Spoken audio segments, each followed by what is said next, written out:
Hello guys, कैसे हैं आप सभी लोग। मैं हूं पारस और आपके लिए एक वीडियो लेकर आया हूं करंट अफेयर्स का। इसमें आप देखेंगे कि रिसेंटली ये न्यूज़ में था कि पाकिस्तान ने अभी क्या हुआ है, पाकिस्तान प्राइम मिनिस्टर ने अनाउंस किया है नेशनल सिक्योरिटी पॉलिसी। ओके, पहली बार पाकिस्तान में नेशनल सिक्योरिटी पॉलिसी अनाउंस हुई है। ओके, हालांकि अभी तक ये पब्लिकली नहीं की गई है, बट इसको अनाउंस किया गया है मिस्टर इमरान खान के द्वारा। तो इसके पूरे संदर्भ में देखेंगे क्या इस पॉलिसी की जो ये राष्ट्रीय सुरक्षा नीति यहाँ पर रिलीज की गई है, क्या इससे जो भारत के साथ रिश्ते हैं पाकिस्तान के और जो पाकिस्तान का दृष्टिकोण है भारत के प्रति, क्या उसमें कुछ बदलाव आएगा। ओके, तो इसको हम पूरा देखेंगे और अगर आपको पीडीएफ चाहिए तो ये टेलीग्राम चैनल हमारा ज्वाइन कर सकते हैं। चलिए वीडियो स्टार्ट करते हैं। तो यहाँ पर आप देखें अभी क्या हुआ है, द हिंदू में इसको पूरा कवर अप किया गया है, अच्छे से कवर अप किया है। अभी जो 36th मीटिंग हुई यहाँ पर, ओके 36th मीटिंग जब यहाँ पर दिसंबर में हुई थी अभी, तो पाकिस्तान की जो नेशनल सिक्योरिटी कमेटी ने अप्रूव कर दी है पाकिस्तान की पहली नेशनल सिक्योरिटी पॉलिसी। ओके, इस पॉलिसी में क्या किया गया है, ये पॉलिसी कॉम्प्रीहेंसिव पॉलिसी है। मतलब कि इसमें कॉम्प्रीहेंसिव क्यों बोला गया है यहाँ पर, क्योंकि इसमें ऐसा नहीं है कि सिर्फ सिक्योरिटी पर्पस। जब सिक्योरिटी पॉलिसी आती है तो हमारे दिमाग में आता है कि सिक्योरिटी का मतलब होगा कि डिफेंस वगैरह, ओके ये सारी चीज़ें, लेकिन इसको कॉम्प्रिहेंसिवली किया गया है। मतलब कि इसमें पॉलिटिकल एक्सपेक्ट कि आपको डेमोक्रेटिक कंट्री रखी जाएगी, वोट वगैरह दे पाएंगे आप यहाँ पर, साथ ही साथ वोट ह्यूमन कॉन्सेप्ट को, ह्यूमन राइट्स वगैरह आपके वायलेट नहीं होंगे। और बेसिकली इस में सबसे मेन बात क्या की गई है यहाँ पर, इकोनॉमिक सिक्योरिटी को सबसे ज़्यादा यहाँ पर कहा गया है कि इकोनॉमिक कंट्री, आपकी जो कंट्री की इकोनॉमी है उसको इम्प्रूव करेंगे, हर किसी के पास इतना पैसा हो कि वो एक अच्छी लाइफ जी सके, उस पर मेजर फोकस यहाँ पर किया गया है। और ये पॉलिसी आपके 5 साल के लिए अनाउंस की गई है, 2022 से 2026 तक के लिए अनाउंस की गई है। हालांकि इसके अलावा और भी कई मैटर्स हैं, जैसे कि आप यहाँ पर देखें फॉरेन पॉलिसी कैसी होनी चाहिए, टेररिज्म पर, वाटर सिक्योरिटी पर और डेमोग्राफिक्स पर, इन सबको इश्यूज पर यहाँ पर सिक्योरिटी पॉलिसी पर ध्यान दिया गया है। ओके, पाकिस्तान प्राइम मिनिस्टर ने ये कहा है कि ये हिस्टोरिक मूवमेंट है। डेफिनेटली उनके लिए तो हिस्टोरिक मूवमेंट है, क्योंकि पहली बार ये किया हो पाई है उनके हिस्टोरिक मूवमेंट, इसलिए उनके लिए है। ये प्राइम मिनिस्टर, वहाँ के प्राइम मिनिस्टर ने कहा बहुत जल्द ये पब्लिकली अनाउंस कर दी जाएगी। और वहाँ की जो सिक्योरिटी एडवाइजर हैं उन्होंने कंफर्म डेट कहा है कि 10 दिन के अंदर ये अनाउंस कर दी जाएगी, विथिन अ वीक से लेकर 10 दिन में। लेकिन अब क्वेश्चन यहाँ पर ये आता है, क्या ये सही में इतनी स्पीड में रिलीज हो पाएगी। ओके, इसकी रिलीज होने का क्या मतलब है, यहाँ पर आप समझो थोड़ा सा। पाकिस्तान बेसिकली क्या है, एक आर्मी स्टेट है, ठीक है, जहां पर मिलिट्री का पावर है, मिलिट्री पूरी सत्ता में रहती है, मिलिट्री के पास पूरे पावर्स यहां पर रखे हुए हैं।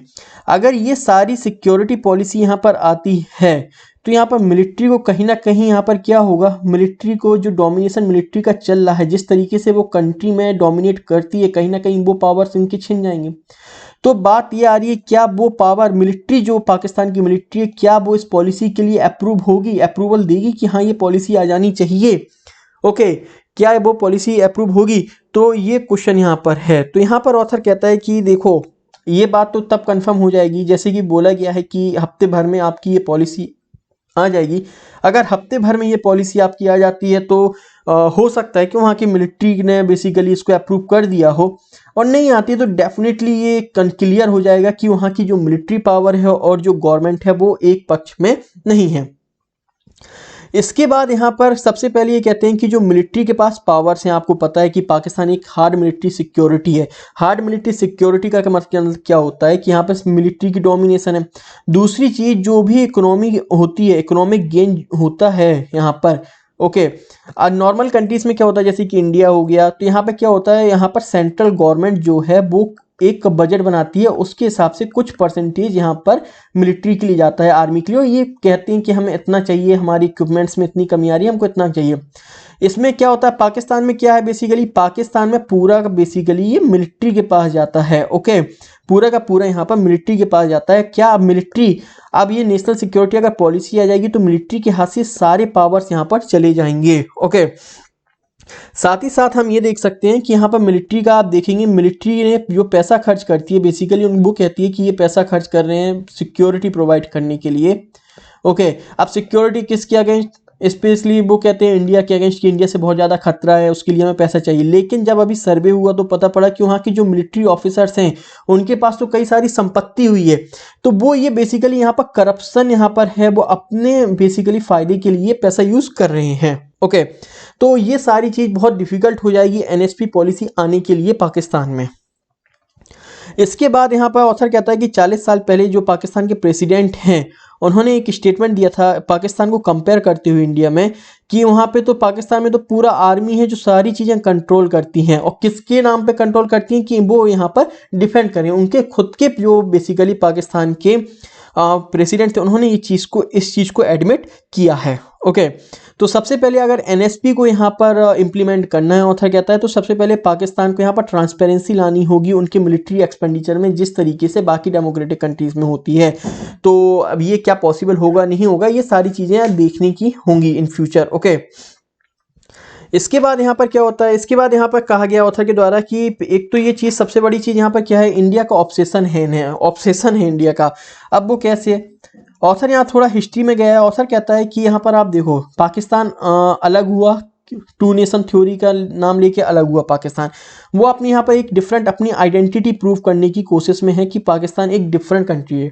ओके, हालांकि उसको 75 साल हो गए हैं उसकी क्रिएशन से, लेकिन अभी तक वो अपनी पॉजिटिव आइडेंटिटी नहीं बना पाया, क्योंकि वो इंडिया से ऑब्सेस्ड है।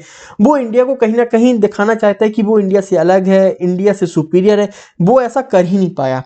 उसकी आइडेंटिटी क्या थी, उसकी आइडेंटिटी थी एक मुस्लिम कंट्री है। ओके, एक मुस्लिम कंट्री, और जो मुस्लिम्स हैं वो यहाँ पर सुखी रहेंगे। और इंडिया की क्या आइडेंटिटी, इंडिया की आइडेंटिटी ऐसा सेकुलर कंट्री, यहाँ पे हिंदू मुसलमान सारे धर्म यहाँ पे अच्छे से रहते हैं। इसलिए यहाँ पर जो कश्मीर का इशू आप देखेंगे बार बार उठाता है, क्यों, उसका मानना है कि जो यहाँ पे कश्मीर में है मुसलमान की पॉपुलेशन सबसे ज़्यादा है, वो पाकिस्तान में यहाँ पर सुखी रहेंगे, यहाँ पे खुश रहेंगे, वो इंडिया में नहीं रह सकते हैं। तो वो ऑब्सेस्ड इंडिया से, उसका जो भी एक्सपेंडिचर वगैरह होता है, रेशनल पॉलिसीज जो भी होती हैं, वो सारी इंडिया के देख के ही वो करता है। इस वजह से यहाँ पर ऑथर कहता है कि यही कारण है कि पाकिस्तान जो अपनी रीजनल पॉलिसीज हैं वो हमेशा इंडिया को नीचे दिखाने में यूज़ करता है। हालांकि अगर वो चाहे तो इंडिया के साथ अपने रिलेशंस अच्छे कर सकता है, लेकिन उसकी पॉलिसी अगर चेंज हो जाएगी तो उसकी तो जो आइडेंटिटी है वो ही खो जाएगी ना, फिर वो आइडेंटिटी कैसे रह पाएगी उसकी। तो यही चीज़ ऑथर यहाँ पर कहता है कि अपनी आइडेंटिटी के चक्कर में हमेशा इरेशनल पॉलिसीज को लेकर आता है।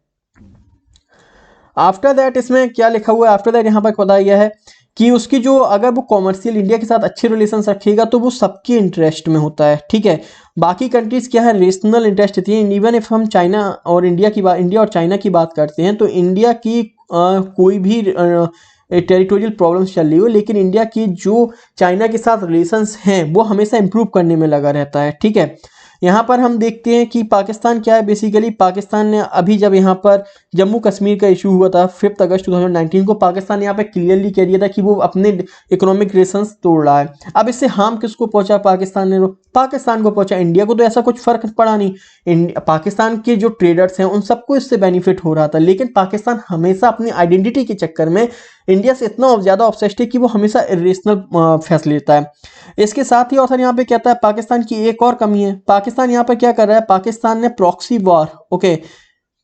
वार को प्रमोट किया। क्यों किया, वो भी इंडिया के लिए प्रॉक्सी वार को प्रमोट किया। ठीक है, अभी क्या हो गया है, नए उसने जो सेक्टेरियन ग्रुप्स वहां पर क्रिएट किए थे, आज वो पाकिस्तान के लिए ही एक प्रॉब्लम बन चुके हैं। तो उसने अपने पैर पे खुद कुल्हाड़ी मारी है, यहाँ पर ऑथर का ये कहना है। इसके बाद वो कहता है कि अभी क्या हुआ है, अभी हम देखें कि जो पाकिस्तान अभी क्या हुआ है, पाकिस्तान इंडिया से अपने रिलेशंस मेंटेन करना नहीं चाहता है। ठीक है, अभी बात आती है क्या पाकिस्तान करे क्या, उसकी इकोनॉमी बिल्कुल चली गई। तो पाकिस्तान ने क्या किया, पाकिस्तान यहाँ पर चाइना के पास चला गया, ऐसा नेबरिंग कंट्री वो चाइना के पास चला गया। चाइना और पाकिस्तान के बेसिकली अगर रिलेशंस देखे जाएं तो रिलेशंस क्या है, एक सिक्योरिटी पर रिलेशंस है। लेकिन पाकिस्तान यहाँ पर चाइना से उम्मीद कर रहा है कि जो उसकी इकोनॉमी है उसको भी ट्रांसफॉर्म करेगा, एक कॉमर्शियल पार्टनर्स के रूप में इमर्ज होंगे, इकोनॉमीज को ट्रांसफॉर्म करेगा। ओके, लेकिन बेसिकली क्या है, चाइना इसका सपोर्ट इसलिए कर रहा है क्योंकि वो इंडिया के ऊपर बेसिकली इंडिया को आइसोलेट करना चाहता है। दूसरा जो चाइना का CPEC प्रोजेक्ट है उसके लिए वो चाइना यहाँ पर पाकिस्तान को प्रमोट कर रहा है। पर हालांकि क्वेश्चन ये आता है, क्या इंडिया से रिलेशंस अपने जो खराब रखे है पाकिस्तान, क्या वो रिलेशंस को खराब रखते हुए भी क्या ये पाकिस्तान इमर्ज हो सकता है, तो इट्स वाज वेरी डिफिकल्ट कि पाकिस्तान इमर्ज जब हो पाए, अगर इंडिया से वो इसी तरीके से अपने रिलेशंस खराब रखेगा, उसकी आइडेंटिटी अपनी डिफरेंट एक आइडेंटिटी जो उसकी इरेशनल पॉलिसीज़ का सबसे बड़ा कारण है, अगर इसी तरीके से उसके फैसले लिए तो पाकिस्तान को यहाँ पर बहुत ज़्यादा डिफिकल्टीज आएंगी। आखिर में ऑथर क्या कहता है? आखिर में ऑथर यही कहता है कि पाकिस्तान को बेसिकली यहाँ पर एक सोचना होगा कि वो अपनी इकोनॉमी को कैसे इमर्ज करा पाए। ना ही पाकिस्तान आप can neither have human security nor a successful economy without cooperation ties with India. Okay, Pakistan की ना तो इकोनॉमी बढ़ सकती, ना ह्यूमन सिक्योरिटी हो पाएगी विदाउट कोऑपरेशन विद इंडिया, चाहे पाकिस्तान कितनी कोशिश कर ले। तो एनएसपी बेसिकली अब डिपेंड करेगा कि उसका क्या सिनेरियो चेंज हो पाएगा, इस पर पूरी चीज़ यहाँ पर डिपेंड करेगी। ओके ओके गाइस, अगर वीडियो पसंद आती है आपको तो लाइक एंड सब्सक्राइब जरूर करें वीडियो को। ये एक अच्छा टॉपिक था द हिंदू में, तो इसके लिए मैंने इस पर वीडियो बनाया। अगर वीडियो पसंद आती है तो लाइक एंड सब्सक्राइब जरूर करें।